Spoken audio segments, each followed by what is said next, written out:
ডাব প্রতীক নিয়ে তালা করোয়ার মানুষের দুয়ারে অ্যাডভোকেট ইয়ারুল ইসলাম। ২২ জানুয়ারি বৃহস্পতিবার।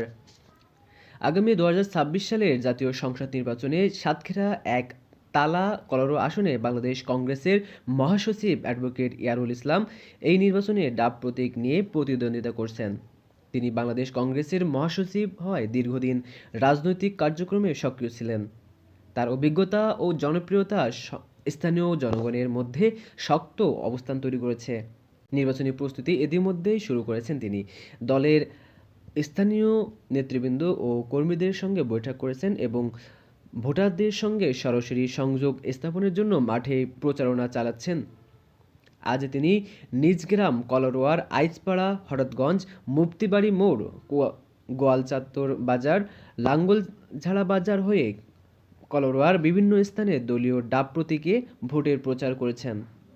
অ্যাডভোকেট ইয়ারুল ইসলাম এই আসনে নির্বাচিত হলে এই আসনে রাজনৈতিক স্থিতিশীলতা বজায় রাখবেন এবং জনগণের উন্নয়নমূলক কার্যক্রম ত্বরান্বিত করবেন বলে বিবৃতি প্রকাশ করেছেন।